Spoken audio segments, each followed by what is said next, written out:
Hello and a very warm welcome to the NGG Australia India conversations. Australia-India economic ties are experiencing a new momentum. As comprehensive strategic partners, both countries today are diligently working towards a free trade agreement, also known as the Comprehensive Economic Cooperation Agreement. We are told an early harvest agreement will be released very shortly, before a fully fledged CECA is completed by the end of this year. Most recently, both sides have renewed the MOU on tourism cooperation and have also launched the Australia-India Infrastructure Forum that will serve as a hub to promote two-way investment in infrastructure and support the broader trade and investment bilateral objectives. Today, we're delighted to have with us Mr. Badri Narayanan Gopalakrishnan, who heads Trade and Commerce at NITI Aayog. NITI Aayog is the National Institute for Transforming India, which is the Government of India's apex public policy think tank, chaired by the Prime Minister of India. NITI Aayog is tasked with catalysing economic development and fostering cooperative and competitive federalism through the involvement of the state governments of India in the economic policy making process. In this conversation, we look forward to learning more about NITI Aayog and the role in the current economic climate. Hello, Badri, and welcome to NGG Australia India Conversations. Hi, Dipen. Nice to have a conversation. Thank you for joining us. Let's kick the conversation off. I would like you to just tell us a little bit about yourself. You have a really distinguished career over 20 odd years. You've worked with several eminent national and international agencies. Can you tell us a little bit about your professional journey and some of your achievements, please? Thank you very much, Dipen, again for having me. It has been it's a pleasure to be part of this conversation, and it's an honor and privilege to discuss with you. So my background is mainly economic policy research and analytics, data analytics and modeling to inform decisions. Both in the public and private sectors. So that is broadly what I can say as what I have been doing for a couple of decades. And to be more specific, I did my PhD in economics from IGIDR in Mumbai. And before that, I've done my engineering and worked a little bit on in the industry, in exporting industry. And then I worked in a think tank in New Delhi called ICRIA, Indian Council for Research on International Economic Relations. And then I moved to the US. I started working at Purdue University, where we developed global trade analytics tools, models and data sets. So I was leading the development of what is called as GTAP, Global Trade Analysis Project, which is pretty much has evolved as a lingua franca for all the trade policy research. So whenever countries are doing free trade agreements, regional trade agreements, they use this framework to do a background study for that. So it had become so influential, and I was part of it, and I consulted with a lot of international and national organizations. And then I started my own company called Infinite Sum Modeling, which basically spearheaded these efforts to take modeling, data science, data analytics to the policymakers and the business leaders. So I work with companies like McKinsey, United Nations, World Bank, IMF, and so on. So this I did for the past 6 odd years, and then I got this prestigious invitation from Government of India to join NITI Aayog to head the newly created division, Trade and Commerce. Previously, it was part of another vertical called Industry 1, So now it has been carved out as a separate division, and I'm heading that division. So this is my brief journey so far. So like you said, it has been a little over 20 years, and so basically I've evolved from an academic economist to a policy research consulting economist to a kind of a policy maker now. So that has been my journey, and so I can add more as we talk further. What a wonderful journey that's been, Badri, because you started off with analyzing data and looking at how all of that data put together assists in trades and the economy and the economics. And then you've put together a business around that. And today you've taken all of that and you're now setting policy for the government in trade and investment, utilizing all of that experience. Wonderful journey, and what a great opportunity it is for you to be able to do this. Congratulations. Thank you. Thank you, sir. On that, let's move straight on to NITI Aayog. Tell us about this new initiative that you're leading, which is Trade and Commerce. Tell us a little bit first, I guess, a little bit more about NITI Aayog. I expressed a little bit at the beginning, but I think we would like to know a little bit more. And then also, how is NITI Aayog and this trade, the new initiative that NITI Aayog has implemented, transforming India going forward? Thank you, Dipen. That's a great question. As many in the world, and particularly your audience may be aware, India, since independence, had this body called Planning Commission, which was a highly powerful body and very influential, and did a lot of wonderful work over time. And the current government, headed by Honorable Prime Minister Narendra Modi, made a decision in 2014-15, and I must say that it's not a decision purely made by this administration, but also thought over by the previous administration, that the Planning Commission has outlived its purpose. So it was meant for a socialist kind of planning economy, where you have to plan things, plan the allocation of resources, which industries should grow, which industries should not be high priority, and so on. So now what Prime Minister Modi had in his mind was to develop a new institution, which is now India is in its crossroads, accelerating to become one of the largest economies in the world, which it already is, and growing further. So his vision and the vision of other policymakers, when they set up this NITI Aayog, National Institution for Transforming India, in 2014-15, was that India doesn't need a planning commission anymore, where you have to plan resources, but it needs a policy commission. So this is something. It's not an official translation, but I'm just going. If you just go verbatim, NITI means policy and Aayog means commission. So the verbatim translation of NITI Aayog is policy commission. So it's an evolution of planning commission into policy commission. So now there are a few functions of NITI Aayog, but NITI Aayog is still kind of in its early stages. It has been only 7-8 years since we started. But the first goal is to come up with new policy initiatives and discuss them, take them forward to the concerned ministries and the policymakers, and make decisions, make final decisions there.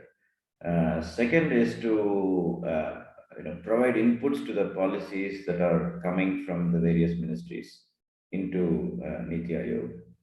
And the third is to coordinate between the different ministries in the central government, and also coordination between the central government and the different state governments. So these are some broad, I would say, set of initiatives. But we also call ourselves as the country's premier think tank for the government, which doesn't mean that we are like any of the standard think tanks like Brookings or other think tanks which are quite quite into the research side of things. So we are more into the action side of things with some research background. So if you see the list of people at NITI Aayog, you'll see a lot of people with PhD, a lot of people with research experience. But almost 70-80% of them are insiders, policy insiders who have bureaucratic experience, or people like me who have policy advising experience rather than pure academics. So that's the broad kind of explanation about NITI Aayog itself. Coming to my division, trade and commerce, I wouldn't say it's a brand new division. I mean, it's not a brand new set of activities. It is a new division, but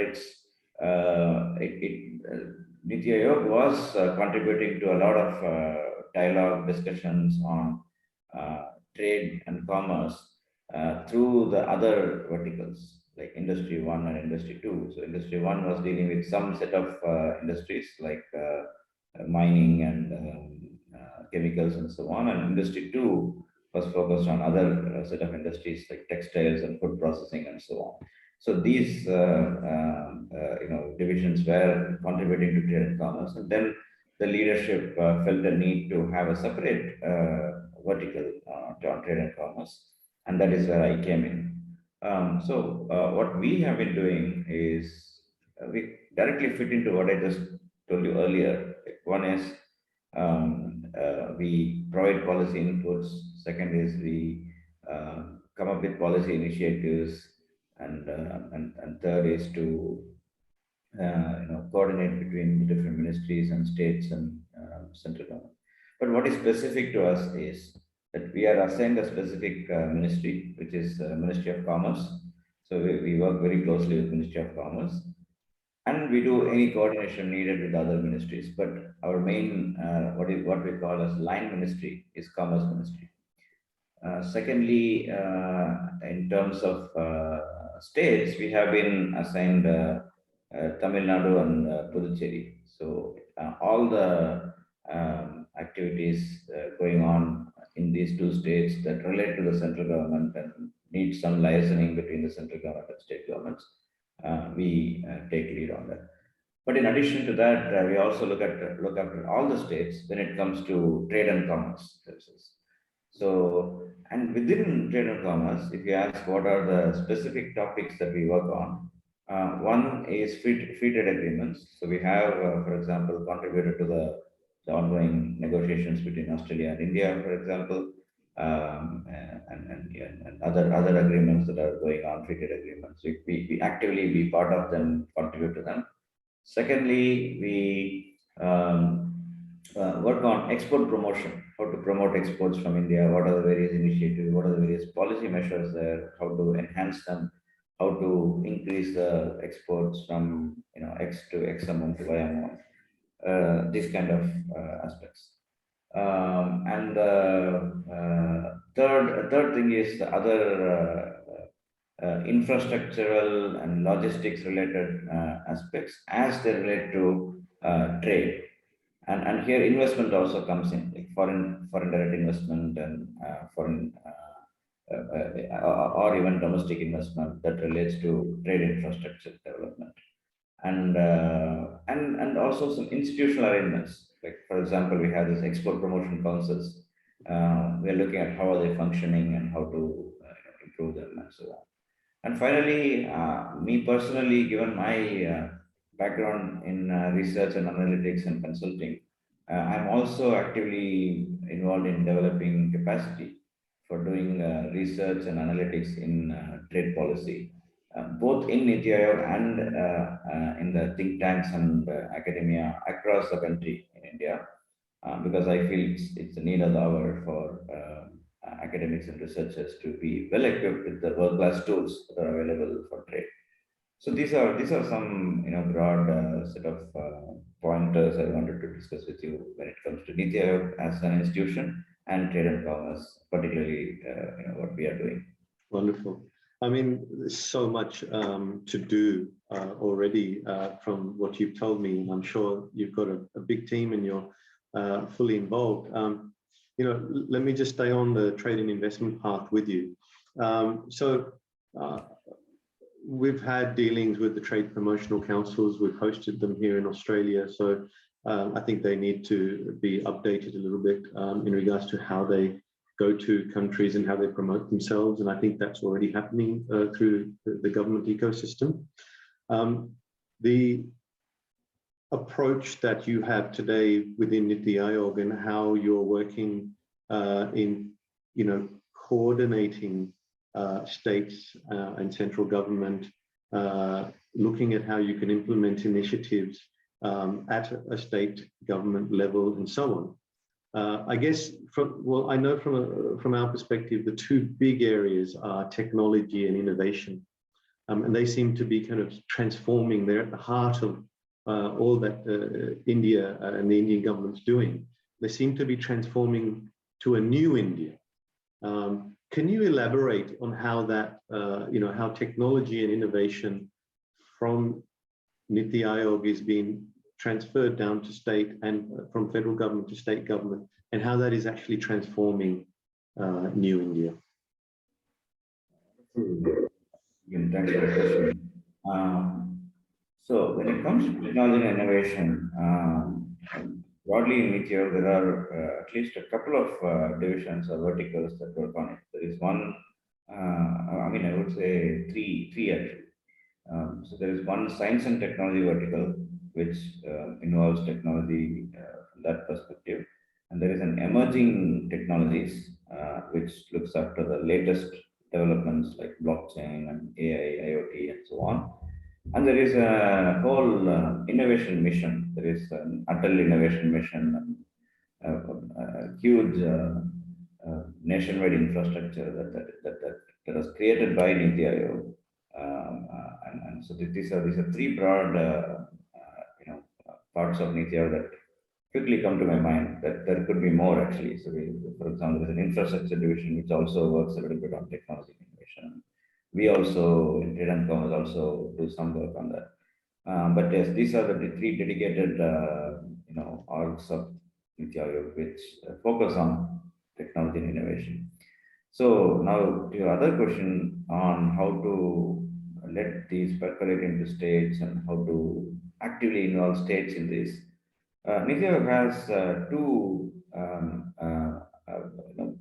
kind of complementing principles. So one is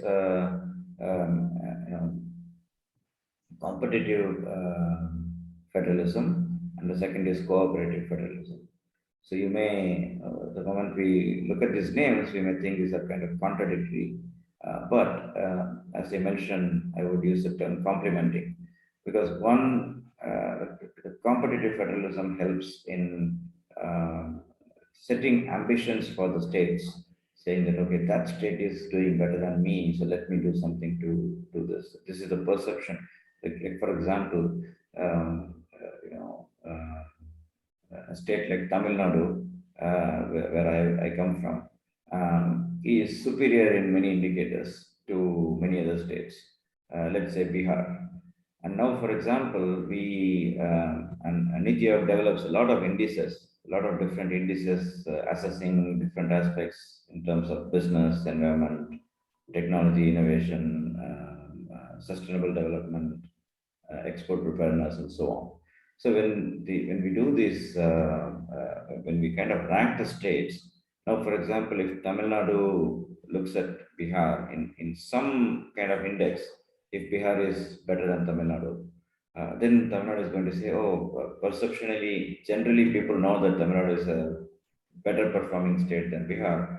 But then in this index, Bihar is performing better. So why don't we focus on this and let's improve this?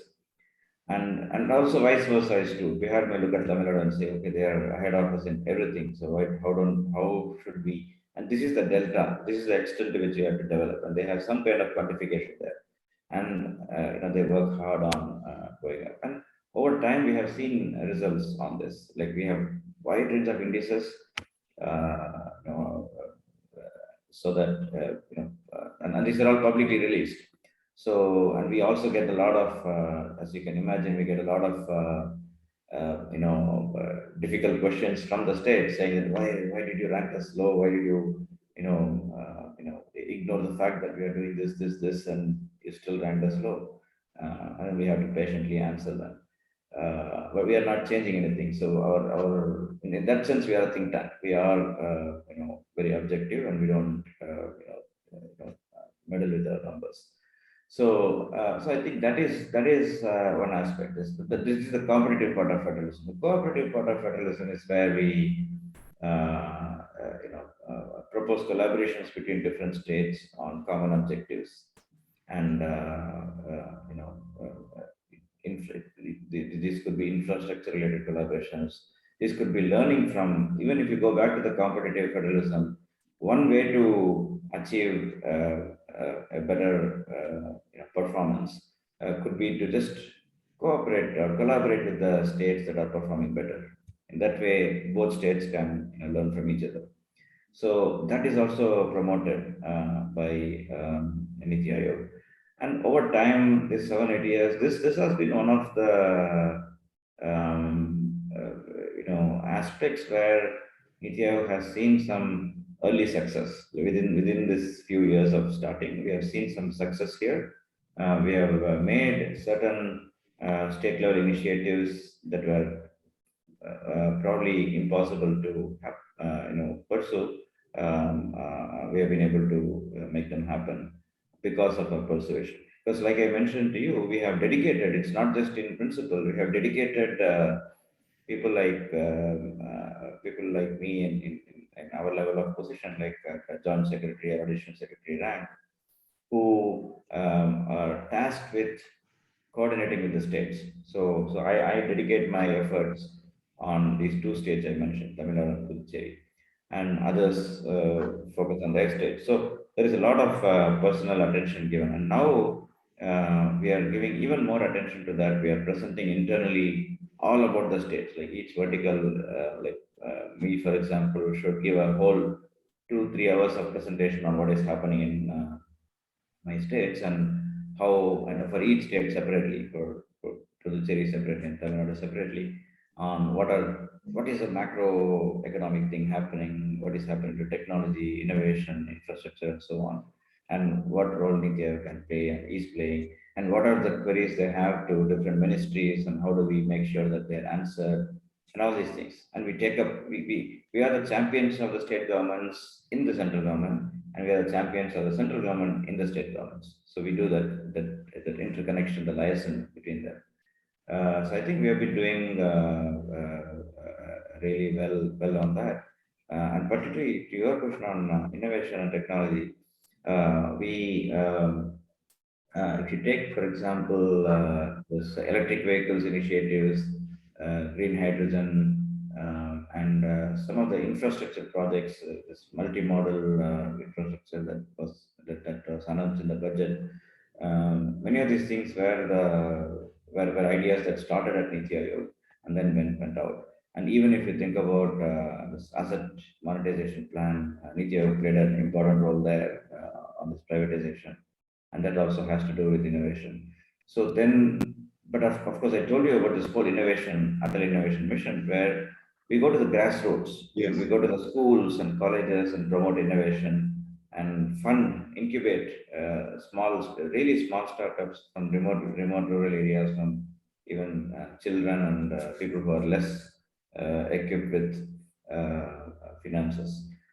So I think we have been doing that bit of role as a combination of a policy institution, liaison between different governments,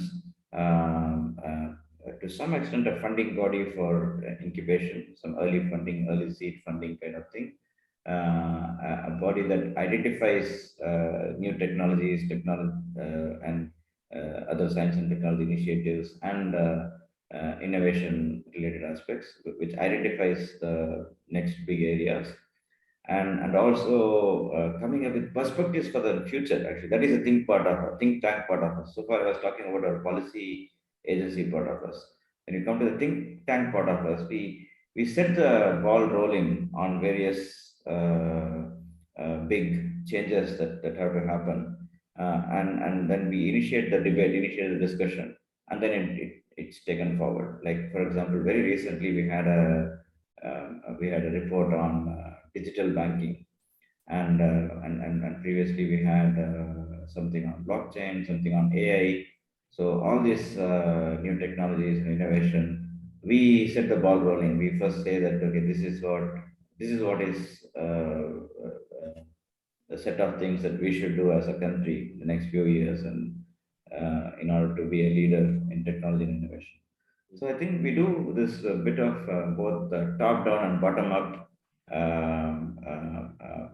methods, which I think both are important, because many of the innovation initiatives, the incubators, the small MSMEs, startups that we supported, many of them have become, some of them have become unicorns, some of them have become like really successful. So I think that is another part of the story that we should say. So these are some broad set of points I wanted to mention on this. Wonderful, wonderful. Great initiatives. One of the things here that we've been observing is the fact that India has been constantly, changing in regards to attracting foreign direct investments. And I believe NITI Aayog has played a vital role in this area, where we're looking at the ease of doing business in India. And when you look at cooperative, competitive federalism, when you look at some of the areas that NITI Aayog is working on with states to bring them up to a certain level when it comes to the ease of doing business,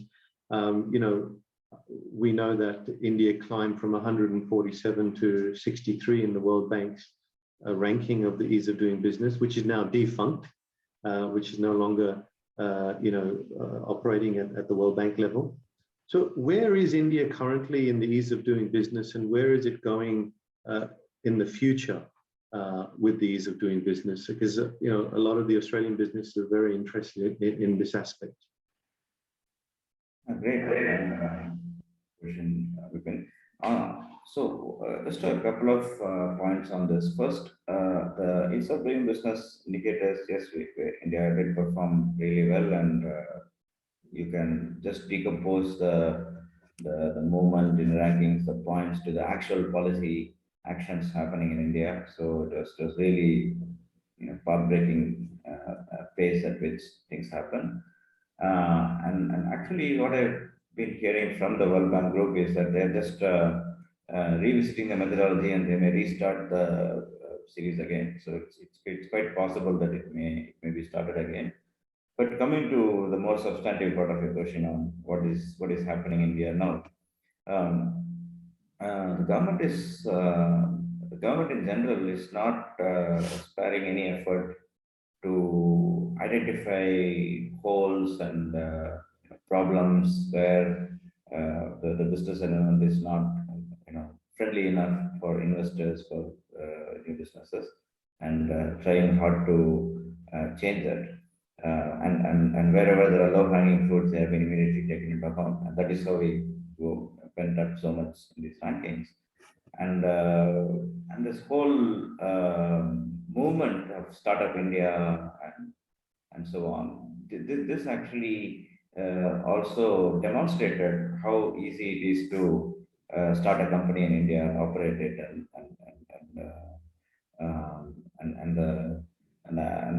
the traditional hassles that we had in terms of getting operational, they're all gone now. So even I can say, as not only as a policymaker in India, but as a former entrepreneur who also had a company in India, started a company afresh in India, I could really see the changes in the last 3-4 years just before I joined. So I think that is all happening, but there are certain challenges that remain, and the government is working on that. So one is this land acquisition, land reforms These are long pending, and it's a highly politically sensitive issue, so that will take some time to get resolved. The second thing is the labor related issues. On this, we have made a lot of progress. This is a state subject. So again, coming back to this cooperative federalism, that has been taken care of to a large extent by many states. Many states have come up with reforms, and it's easier to work with laborers in many states. Um, then the other thing is infrastructure and logistics. In that area, India has developed a lot, and if you see the latest budget announced last month, there have been a lot of initiatives, on capital expenditure, infrastructure, free flowing of goods and services, and so on. So I think that is great. And also another area that was pending for a long time since I began my career as a researcher, a policy researcher, the problem was interstate movement of goods and goods particularly. And there, we had bunch of state-specific taxes that were making it difficult for goods to move from one state to another. And this introduction of GST solved that problem. So overnight, things became so easy.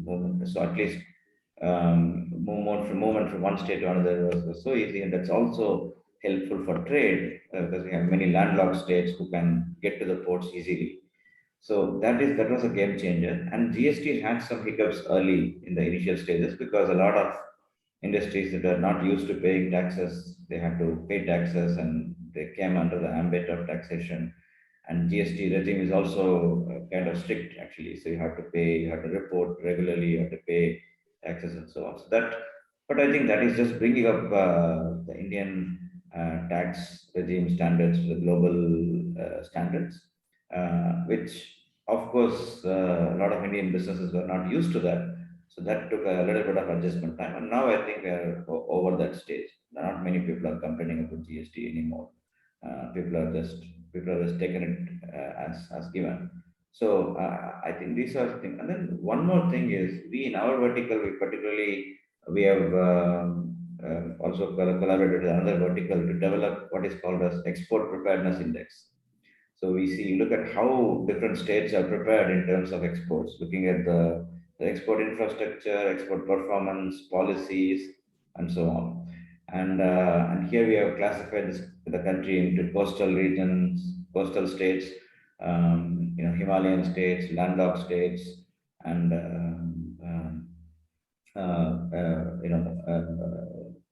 those are the northeastern states, and we have ranked the states within those regions, because you cannot say that Tamil Nadu is performing better than UP, because UP is a landlocked state, obviously. So obviously, it won't be performing so much in exports compared to Tamil Nadu. So we wanted to have a level playing field, and we ranked states that way. And that also has been instrumental in helping the states to come up with better business environments, particularly for exports. So if the business environment is ready for exports, then it's obviously ready for the domestic production as well. So because exports have a higher standard. And going into the details of some other initiatives, like the thing about new technologies that can be helpful to ease the businesses. Like the government has been active. For example, yesterday I had a meeting with the Ministry of Commerce, and in the joint secretary working in agriculture. So he was mentioning about a lot of initiatives they have in terms of blockchain and AI and so on. For different crops, for each crop they have some system developed which can actually certify the quality. They can monitor the quality, certify the origins, and all these things. So this can actually help export. It has actually helped already. If you look at the exports in the last 2 years, they have been in record high numbers. So this is partly because of all these push that also happened during the pandemic. The digital transformation that happened during the pandemic also has helped boost the businesses even more. So the business environment is getting better and better. with greater role of digital technologies, and as I mentioned, this competition among the states and the infrastructure boost and all these different initiatives. Wonderful. That's fantastic. I'm so glad that it's continuing, even though it's not in the public domain, that the government and policymakers are still improving the ease of doing business with India. And these kind of initiatives are very important for Australian businesses or any other international businesses that are looking to invest in India. Let me change the conversation. We've been talking about policy and how that's been implemented. Let's go to hardcore business now, trade and investment. And maybe just discuss some of the priority sort of areas. So, what are the priority trade and investment? What are the priorities for the Indian government in trade and investment? And with those priorities, what are the opportunities that India offers in international business today? So the first priority is to promote exports. We want to promote exports. So we have been lingering around like 1.6 to 1.7% of global export share. And we want to bring it up at least to like 3-4%. So given the size of our country, our economy, we want to have a much bigger share of global exports. So export promotion is a clear goal for us. And I would say that many other things are kind of closely related to that.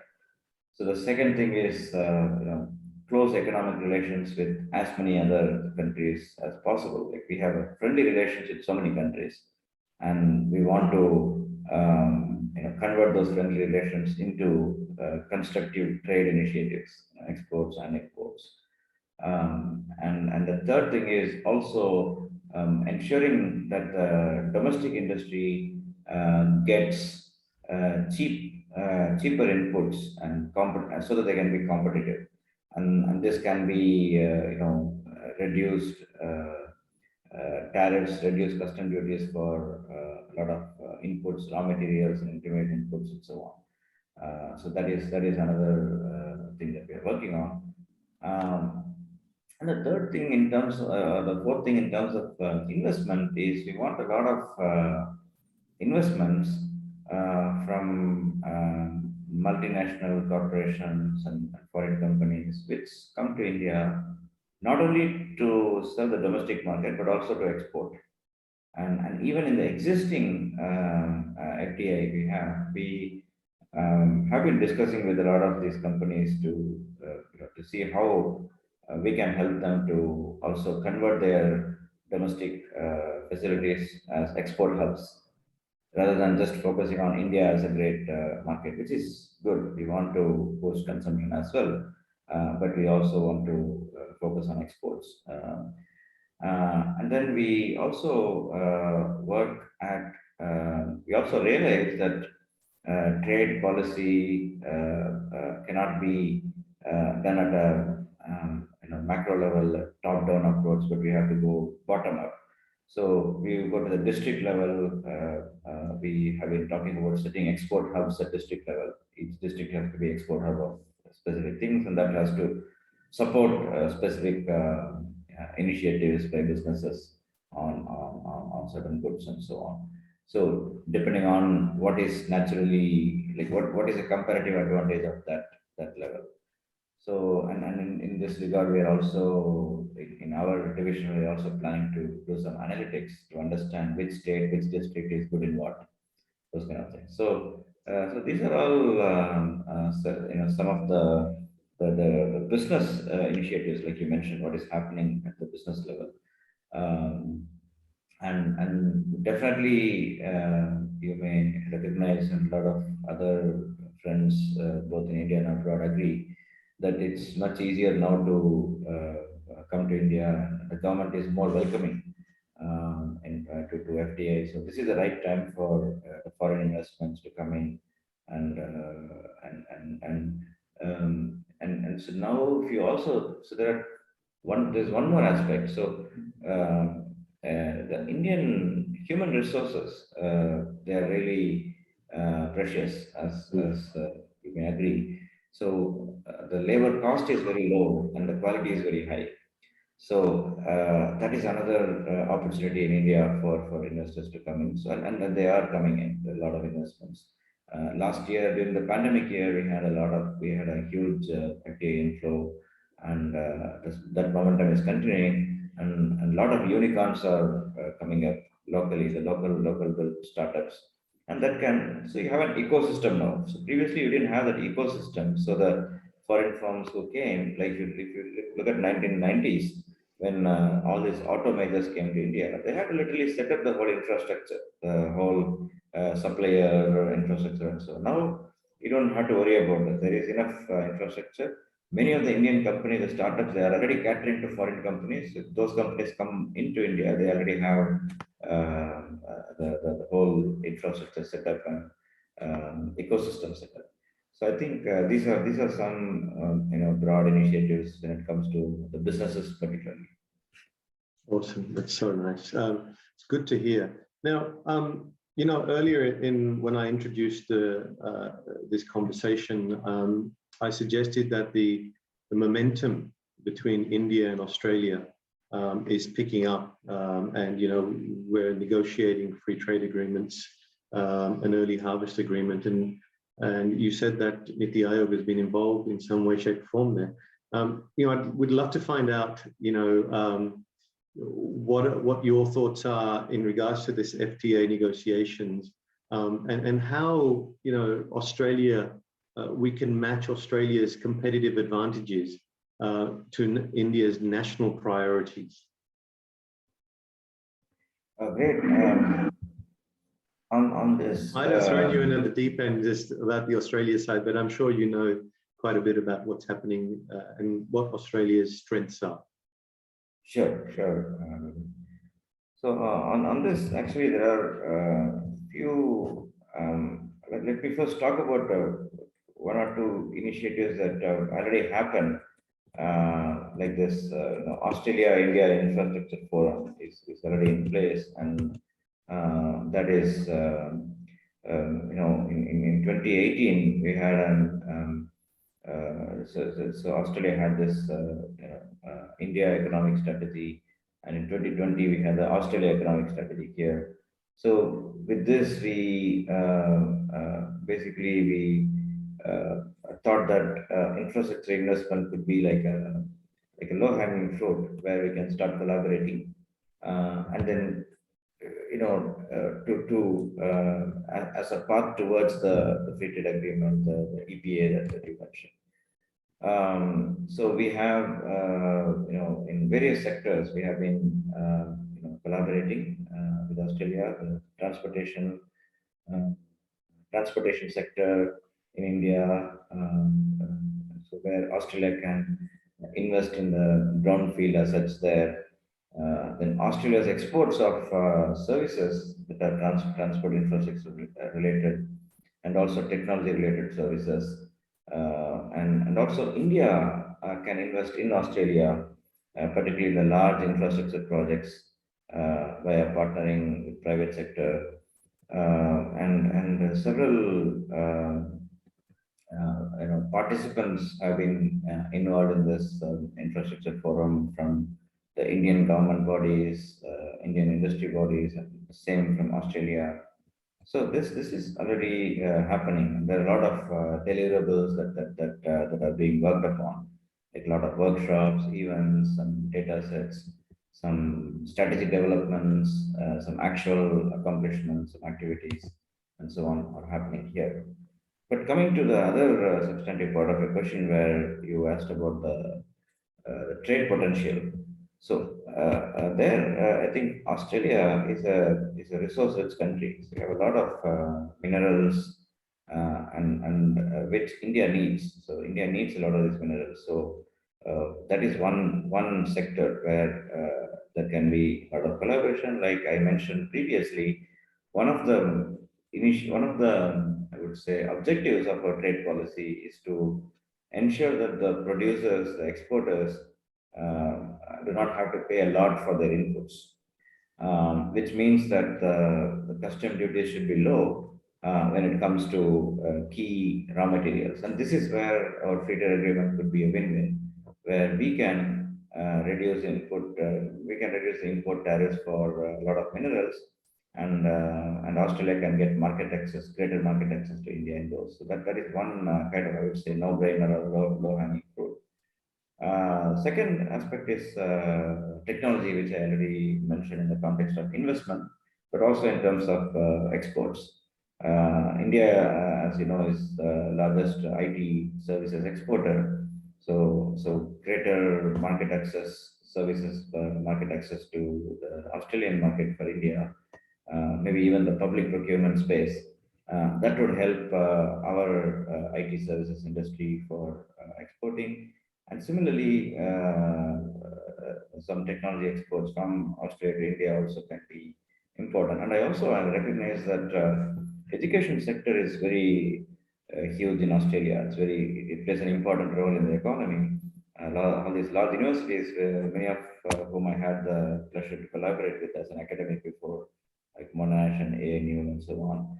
So I think there also there can be a lot of collaborations with India's new education policy. There could be opportunities for some of the Australian universities to set up their branches in India. That can also be facilitated through this trade agreement. So, in my personal opinion, things are still in early stages of negotiations and so on. In my personal opinion, we should be looking for a much deeper trade agreement, what we call as deep trade agreement, which is not only about the tariff reductions, but also non-tariff barriers, investment initiatives, and things like digital technologies, digital trade, e-commerce, and and also this kind of as I mentioned, investment, but investment for the purpose of exports. Like it's not only about exports from Australia to India, India to Australia, but Australia taking advantage of Indian infrastructure to export to other countries, and India doing the same. India setting up shops in Australia to export to other countries. So using each other as an export powerhouse, where each other's investors can get in. That also should be part of the conversation. And like I mentioned, this education, collaboration, and various other sectors, IT and other sectors also, there should be a lot of coordination. And I think trade facilitation is another area where there could be collaborations, where we can develop our ports. Because one thing that I am personally thinking of promoting and working in India is to promote the infrastructure, enhance and upgrade the infrastructure of the ports here. And there we can have a lot to learn from the Australian ports. So this kind of learning from each other also can happen. So these are all some broad thoughts I had when it comes to what Australia can offer to India and India can gain from Australia. But of course, there are some difficult territories, like for example, agriculture. Agriculture sector, India cannot afford to open it up, extremely because the farmers' issues are very sensitive, and we have to deal with them carefully. So I know that Australia would be looking for a lot of market access in dairy sector, for example, and some of the agricultural sectors. But I think that may be more difficult, but that can happen in a phased manner, or maybe that can happen more in the higher stages of processing rather than raw inputs. And as far as what India can offer to Australia, of course, we have our traditional advantages like textiles, apparel, and gems and jewelry, and spices, some of the agricultural commodities, and so on. But now, as you probably may have seen, India is also enhancing production and exports in high-tech sectors like smartphones, electronic components, and so on. So that is another area where India can get market access in Australia. And also I think another aspect is which is more strategic is the collaboration in defense sector, defense equipment collaboration, which may or may not be part of the free trade agreement negotiations, but definitely that's a more strategic thing. Both India and Australia being part of the Quad, there could be a lot of give and take in the strategic infrastructure. So these are my broad thoughts on India-Australia.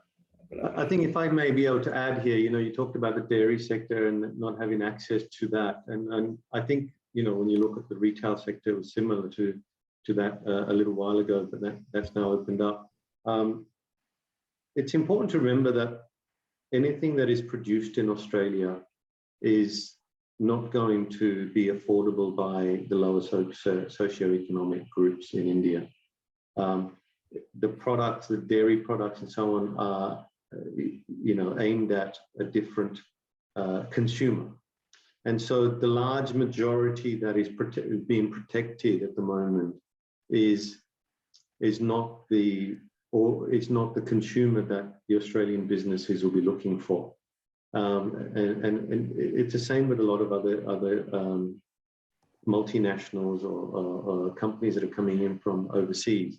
And so to have a holistic one sort of, okay, nothing for the dairy sector or nothing for agriculture because we're protecting the farmers are going to, protest and so on, needs to be looked at in more detail and maybe just, broken down in sectors or, categories and so on. And then maybe that could work. I'm not sure. I agree with you with regards to manufacturing in Australia because, we've had dealings with a number of Indian companies that we've advised, where we've said, particularly in the pharmaceutical sector, where we've said, look, if you manufacture in Australia, Australia's TGA standards very high and very highly regarded. And there is an opportunity to access not just the Australian population, but the Pacific Islands, New Zealand, the Middle East. And at one stage when we were friendly with China, the Chinese companies and consumers were buying anything and everything that was Australian. And so there is still an opportunity because it's a little bit more of a higher end advanced manufacturing, a technologically advanced manufacturing. There are many, many more opportunities for both countries to collaborate on. And that's something that I think should be looked at deeper in the FTA. And this is why it's not called the FTA, it's called the Comprehensive Economic Cooperation Agreement. And so all of these inputs can go in. And I guess that's why it's taken such a long time. But we're all looking forward to the early harvest agreement to see what the low-hanging fruits are. And then obviously the fully fledged CECA by the end of this year. Badri, it's been an absolute pleasure. We've run out of time. Thank you so much for taking time to be with us and to share your thoughts and views on NITI Aayog, yourself, and some of the priorities that the Indian government has at a federal level and a state level. And we look forward to conversing with you in the future again. Thank you so much. Thank you so much. We've been really enjoyed talking to you. Looking forward to more conversations. You too. Take care. Bye-bye for now. Bye.